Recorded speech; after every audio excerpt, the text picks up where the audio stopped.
Des Autotransact Talange, réseau plus que pro pour la défense du consommateur. Donc là, on va intervenir sur un nettoyage FAP, comme vous pouvez le constater, avec la machine Evo 360 Bardal. Alors, on a déjà tant dit sur cette machine qui ce qui se fait de mieux, il faut être clair, hein, sur, pour les traitements du filtre à particules. Donc, on veut juste donner quelques informations. Ici, on a l'additif dans le cadre du kit, donc 3 produits, l'additif carburant pour forcer les régénérations, en tout cas pour qu'elles soient le plus efficaces possible. Donc là, on est sur un vrai produit à ne pas mélanger avec les additifs qu'on peut trouver, les additifs bas de gamme qu'on peut trouver dans les centres auto et tout ça, qui sont vraiment des leurs, la trappe Migo. Et donc là, on a les produits. Donc ça sera après le rinçage. On a déjà intégré le produit nettoyage dans la machine via ce petit flacon là. Donc pour protéger, on remet naturellement. On a branché plus moins, tac.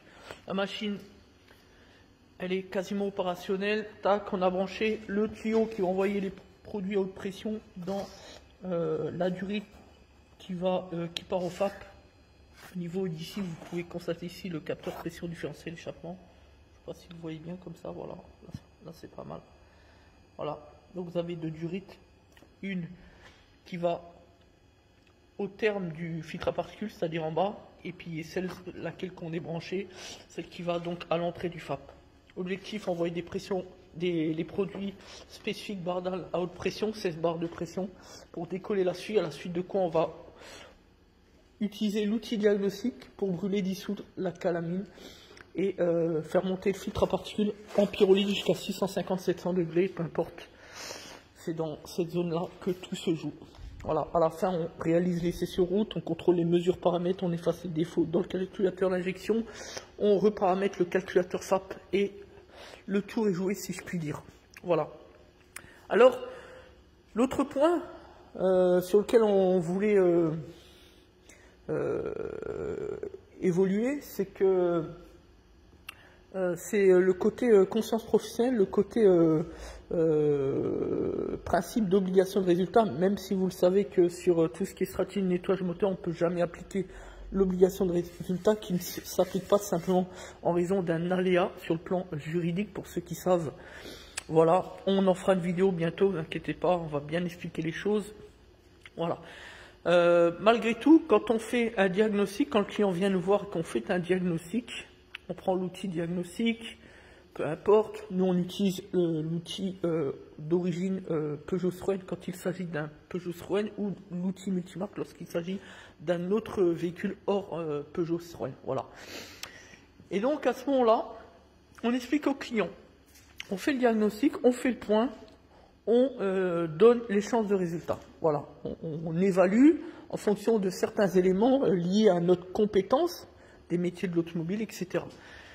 Si on voit qu'on n'a pas les moyens d'obtenir un bon résultat, on en informe immédiatement le client, comme ça le client sait à quoi s'en tenir et prend une décision en fonction des tenants et des aboutissants, c'est-à-dire en fonction de ce qu'il doit savoir dans le cadre de l'obligation de conseil. C'est notre obligation, c'est notre devoir, voilà.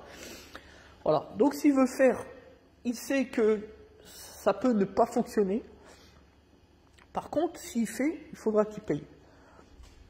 Et s'il ne fait pas, naturellement, c'est tout, voilà. Il sait qu'il faudra donc remplacer le filtre à particules, que les solutions intermédiaires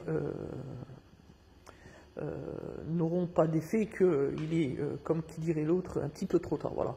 Par contre, si nous, on analyse, on fait le diagnostic, on dit effectivement là, il y a une grande chance de réussite. Voilà, on dit c'est bon, on peut y aller, ça va fonctionner, tout ça. À partir de là, bien qu'on n'ait pas l'obligation de résultat, eh bien, on donne une obligation de résultat, on l'apporte en tout cas au client. C'est-à-dire que lorsque le client récupère le véhicule, évidemment que nous, on l'aura essayé, que tout se passe bien, qu'il n'y a plus de voyant moteur, plus rien, plus de calamine dans le FAP, tout va bien, la pression différentielle est redescendue à des normes de bon sens, voilà, tout va bien, tout marche, nickel, voilà. Donc, voilà, et si ça devait ne pas fonctionner, évidemment que le client ne le fait pas payer, voilà. Donc, il ne faut pas mélanger chacun des cas qui peuvent être différents. Et on va même encore plus loin, on donne une garantie 5 jours, 500 km. C'est-à-dire que si ça lâche dans ce laps de temps, à considération qu'il s'agit bien des suites de notre intervention, attention, il ne faut pas tout mélanger là encore, eh bien on va en faire un remboursement.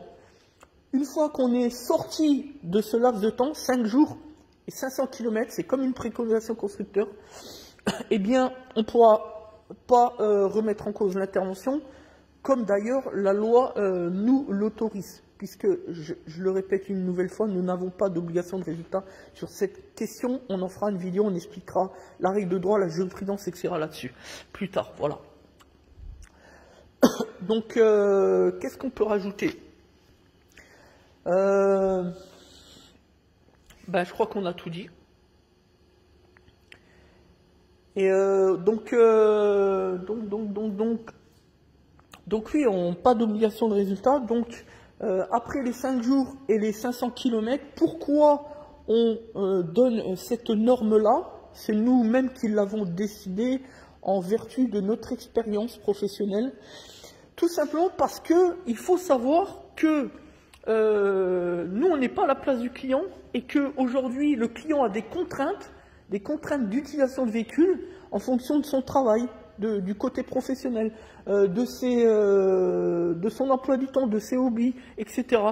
Et donc, nous, à plus forte raison, et c'est là-dessus que s'est positionnée la jurisprudence, c'est que pourquoi il ne peut pas y avoir d'obligation de résultat? Notamment parce que le client peut ne pas utiliser le véhicule dans les bonnes conditions.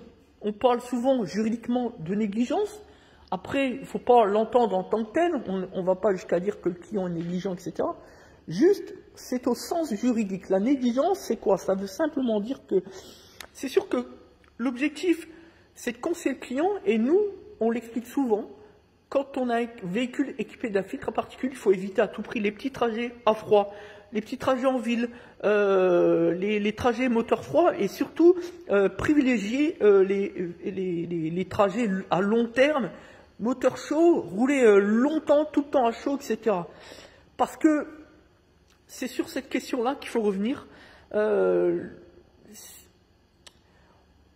Il se peut que le client rentre avec un véhicule qui fonctionne à nouveau après notre intervention et que quelques temps après, je ne sais pas, 15 jours, 1 mois, 2 mois, 3 mois, eh bien, rebelote le client à nouveau le même problème, la même anomalie, le même problème d'encrassement du FAP qui est colmaté, etc.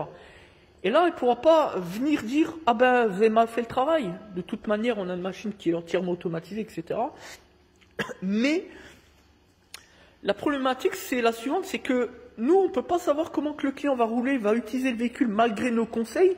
C'est pour cette raison également que nous ne pouvons pas donner d'obligation faire appliquer l'obligation de résultat, comme c'est d'ailleurs prévu, on l'a dit tout à l'heure, par la jurisprudence, par la loi en vigueur. Voilà. C'est la même chose, en fait, que l'on applique à un avocat qui doit conseiller au mieux, préparer au mieux la défense de son client, ou d'un médecin qui doit traiter, soigner au mieux son patient, mais dont le résultat n'est pas certain. On le sait très bien dans le domaine médical comme en justice. Donc ces gens-là ont simplement une obligation de moyens, mais pas d'obligation de résultat. Voilà pour la petite explication. Merci de nous avoir suivis. C'était Dassault Transact Talange, réseau plus que pro. Nous sommes professionnels de l'automobile, mais également professionnels du droit. Merci à tous. À bientôt.